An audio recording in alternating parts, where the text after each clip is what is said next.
Hey everyone! Welcome back again to my YouTube channel. It's me again, Michelle. So, ayan, kaliligo ko lang. So, ayan, kung makikita nyo medyo basa-basa pa ang buhok. Ngarag na sa kulay. Super dry. Okay, for today's vlog, ang gagawin natin makeup look, it's inspired by ARIANA Grande. Kung maalala nyo, meron siyang makeup look na nag-trend, yung kasama niya. Yung kasama niya si Miss Lady Gaga, yung Run On Me. So, gusto kong gayahin yung makeup look niya doon kasi trend talaga siya. Nag-trend talaga siya. So, may good news din ako sa inyo. And for today, kailangan nyo panoorin ng video na to kasi dito ko kukunin yung question. So, lahat ng nagko-comment sa video na to, makakasama sa raffle ko next week. And lahat ng pangalan na yon is ilalagay ko dun sa box sa lahat na nag-comments dito. Ay kukunin ko yung question dito. So, kailangan manood kayo, okay? And pakikita ko sa inyo ano yung mga prices natin. So, excited na ba kayo? Okay, pakikita ko na sa inyo.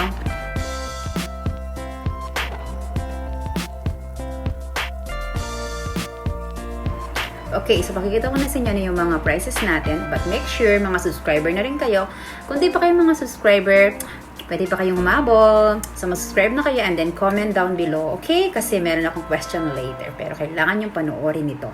Okay. So, una nating prices is, meron akong MAC palette. Ayan siya. Super nice. Super, ano siya. Ayan, glitters. Ito yung nag-collaborate nito is Rihanna. That's why Riri MAC. Nandyan yung signature ni Rihanna. So, bago pa siya. Hindi ko pa siya nagamit. So, kasama siya sa pamimigay ko. Then next natin, it's ito siya. It's MAC blush highlighter. So, pinagsamang blush at saka highlighter. Ayan siya. So, bago din siya. Wala lang yung box na pero bago pa siya. Hindi pa siya nagamit. Pero pa siyang so, ito yung isa sa mga prices natin. So, original po na MAC ito. Authentic. Sa mga nagsasabi, ay nagkatanong sa inyo, opo, makeup artist ako ng MAC Cosmetic. So, kaya medyo okay ako mag-makeup. So, kasi may nagtatanong sa akin, nag-comment sa aking vlogs, nasabi sa akin kung makeup artist ba ako or beauty advisor kasi galing ko din ng makeup. Opo, makeup artist po ako ng MAC. So, kaya meron po akong mga makeups na MAC kasi makeup artist ang lola nyo. Okay, so next is, mamigay tayo ng eyebrow. This is the Shape and Shade Brow Tint. It's color brown. Ayan siya. So, ito yung isa is Stafford. Then, yung isa, it's cork color. So, pareha silang brown, pero yung isa light, yung isa medyo dark ng konti. So, kasama to sa pamimigay natin. So, may mga MACs tayo. And then, meron tayong ibang brand. It's Korean brand. Nabili ko to sa Korea nung last year. No, kasama ko yung mga friends kong pumunta doon. So, nabili ko to. Ito yung mga lip tint. Super ganda ng kulay nito. Mga pink, red. So, tint po siya. Pwede cheek and lip. Ayan siya. Is cherry flavor, cherry blossom, velvet tea. So, it's matte and velvety. I think it's the same thing right now. So, ayan. So, kasama to, apat ito. Ayan. Then, meron din tayong pamigay na, diba, ang saya. Kasi na-reach ko na ang 1,300 subscribers. Thank you so much. And dahil sa inyo, na-reach ko siya. So, thank you. And then, meron tayo nito. Mamimigay din ako ng lash glue. Yung mga mahilig mag-lashes dyan. So, meron kayong lash glue. Ayan. It's made from Japan. So, nabili ko to na nagbakasyon kami sa Japan ng family ko. Ayan siya. So, tatlo to. Hindi ko sure kung 5 or 6 ang mananalo. So, i-announce ko na lang by next week or next vlog ko. Okay. So, ayan. Then, isali ko na rin itong isang lashes. It's fake lashes. So, it's made from Japan also. Ayan siya. So, it's volumizing siya. Okay? So, start na natin mag-makeup para mag-umpisa na natin siya. Okay? Okay. So, first, gagamitin ko, it's MAC Prep and Prime Setting Spray. Pwede mo gamitin before and after ng makeup mo.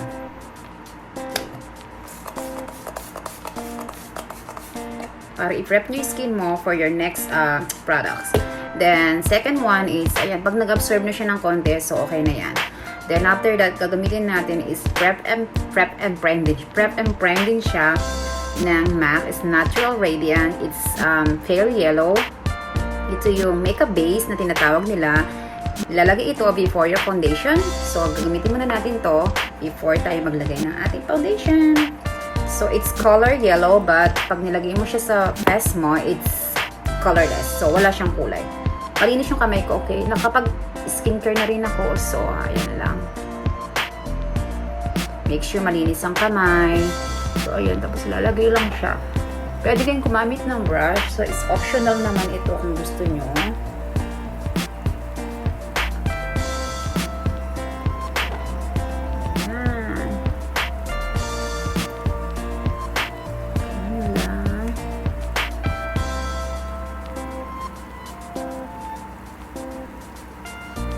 Para tumagal ang ating foundation, kaya gumagamit tayo ng makeup base at also para minimize yung ating mga pores and fine lines. Ayan. Para super ganda ng kapit ng foundation bago natin siya ilagay. So, next natin is foundation. Okay, sa foundation natin is, gagamitin natin is Giorgio Armani. Ayan siya. It's Lasting Silk UV Foundation SPF 20. So, it's number 5. So, hindi ko sure kung medyo dark ba ng konti sa akin to. So, first time ko siyang gamitin. First time ko gumamit ng Armani Foundation. So, hopefully maganda ang kalalabasan sa aking face kasi madalas gamitin kong foundation is Lancome and MAC. So, try natin siyang gamitin.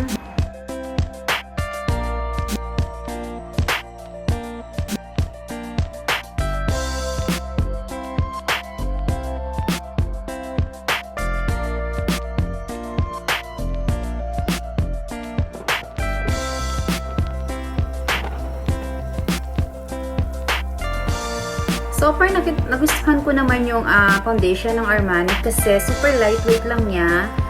Weightless. At the same time, it's like medium coverage lang siya. And it's super dewy niya. Kung makikita niyo yung glow ng skin mo, andun pa rin siya. Diba? Ayan. It's silky finish. Ayan siya.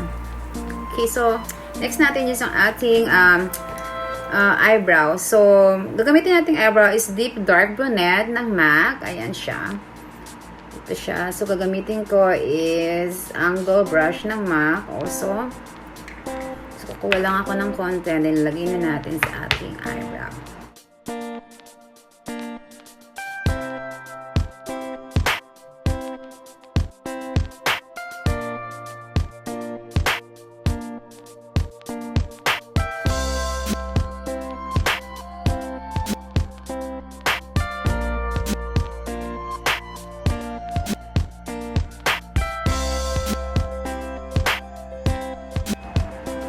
So, kukulang ko ng concealer. So, gagamit ako ng Studio Fix 24 Hours Smooth Concealer ng MAC para lang medyo define ang ating eyebrow. So, kulang ko ng konti. Then, nilalagay na natin sa ating brow bone.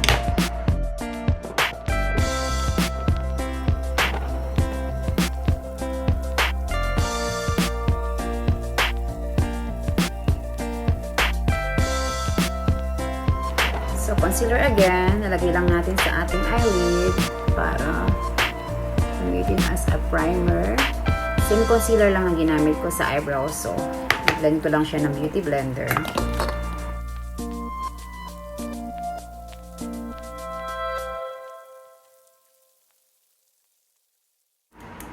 Then, gagamit ako ng loose powder ng Lancome. It's Tint Miracle Lancome. So, isa-set ko siya kung saan ako naglagay ng concealer.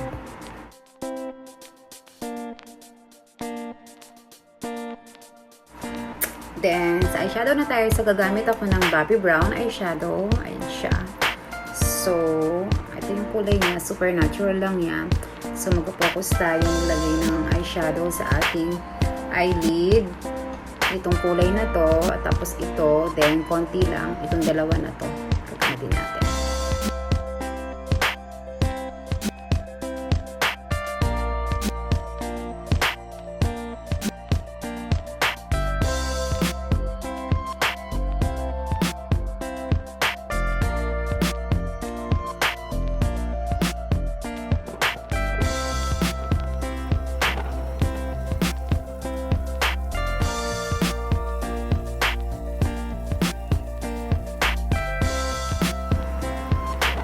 Then, i-blend ko lang siya ng another blending brush.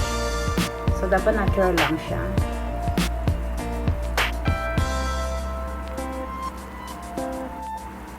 So, So, kukunin natin tong light color na to. Ilalagay ko siya sa may pinaka-inner natin na eye.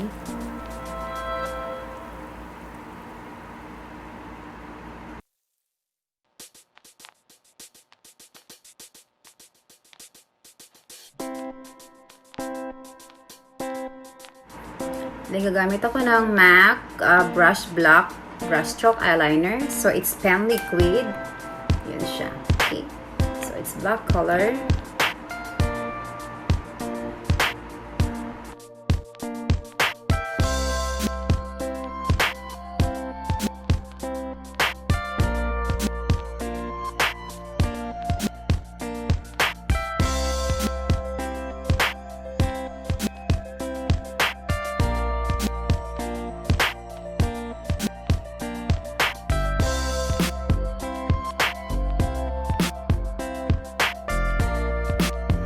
Gagamit ako ng fluid line eye pencil. It's MAC. Also, it's black brilliant. So, gamitin natin to sa ating waterline. Iko-connect lang natin siya kung saan tayo naglagay ng eyeliner sa taas. Iko-connect natin sa may pinaka-outer going in.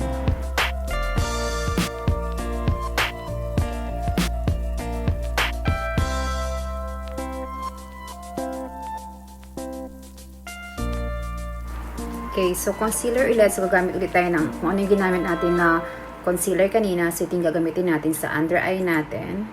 And T-zone.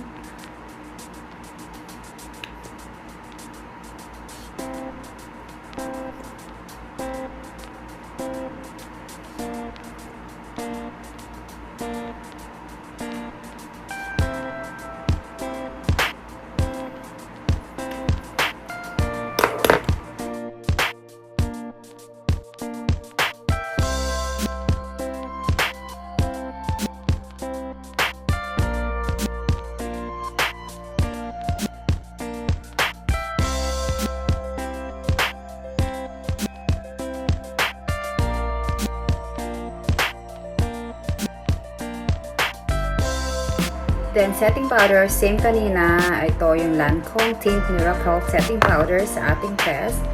So, apply natin siya.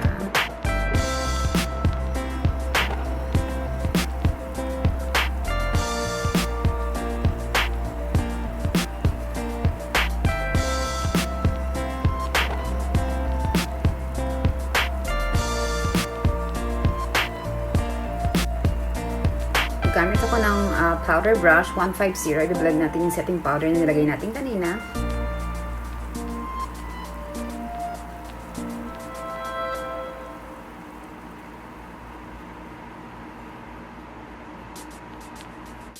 Kukunin ko lang ulit yung brush stroke na eyeliner na pen liquid. Ko-connect ko lang yung eyeliner ko dito sa may pinaka-inner. So,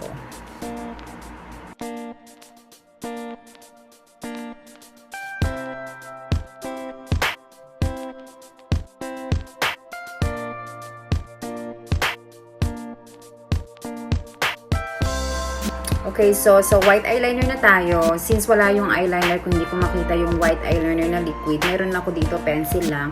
So, mahirap namang gawin eyeliner yun dito sa may pinakataas ng eyelid mo. So, gagamitin ko na lang is paint. Meron akong puting paint dito. So, yun nilang gagamitin. Gagamit ako ng brush na 209. Try natin siya kung mag-work siya. Hopefully,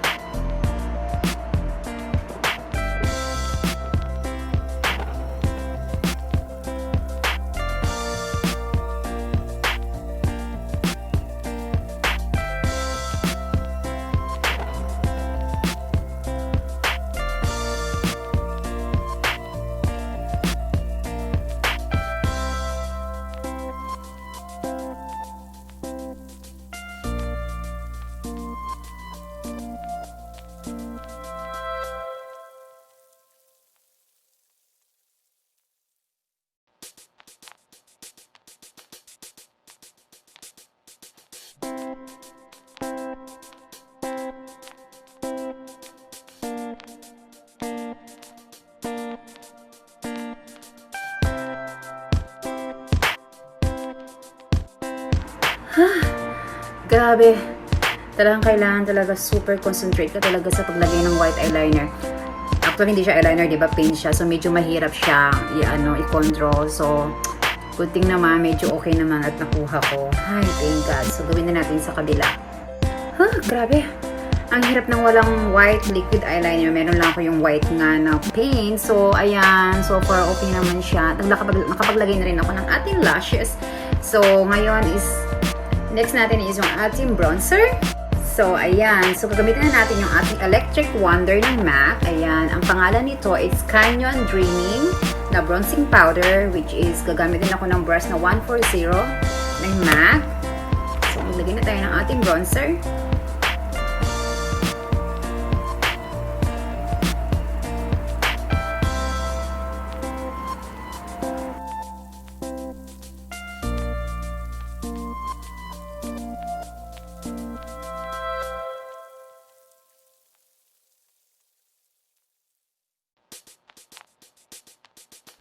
Hala, natutuyo na yung buhok ko. Super dry. Natutuyo na siya. Ayusin na lang natin later. Then, next natin is yung ating blush on. So, gagamit ako ng mineralized blush ng MAC. So, ang pangalan nito is Naturally Flawless.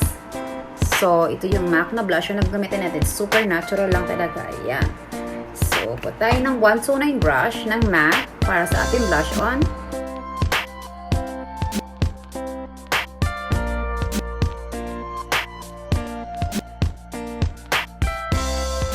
So, yung aking paboritong highlighter, so it's Double Gleam Extra Dimension ng MAC. So, ito. So, kuha lang tayo ng konti para natural lang siya. Kasi ang test ni ARIANA Grande, hindi siya ganong ma-highlight. So, lagay lang tayo.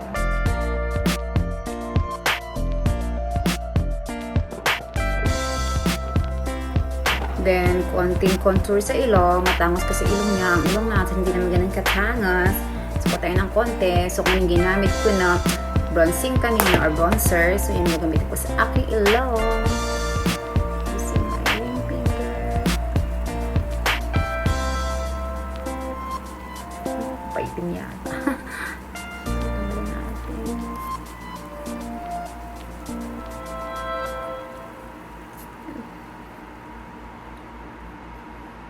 Yan. Then, sa lip na tayo, so gagamit ako ng aking lip primer muna. Ito yung MAC Prep and Prime. Ayan. Na base, lip base.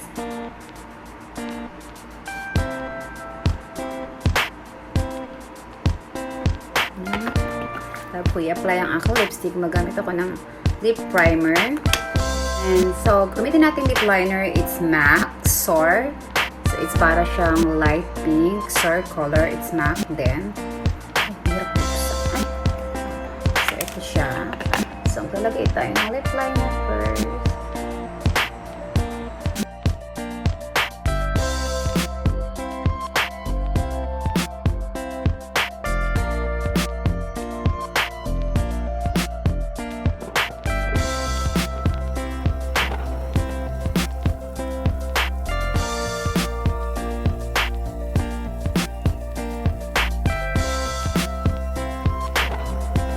So, nakapaglagay na ako ng lip liner. Kung nakikita nyo, in-extend ko yung lip ko kasi ang lip ni ARIANA Grande is na super ganyan. Super ganun talaga siya. Hindi naman ganun kaano yung lip ko. So, kaya nag-extend ako. Pinakapal ko siya. Ayan. So, next natin yung lipstick. Gagamit ako ng Twig MAC. Lipstick is Twig. Ayan siya. Gamitin natin.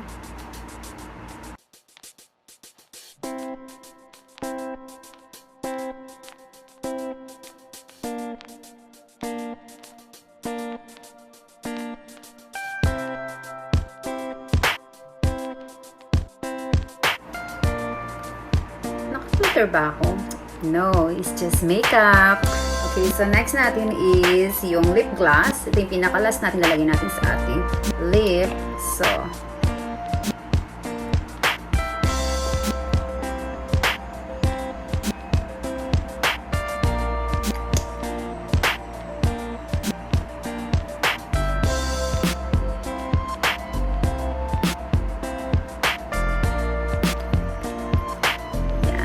babalik tayo. Ayusin ko lang ang aking buhok.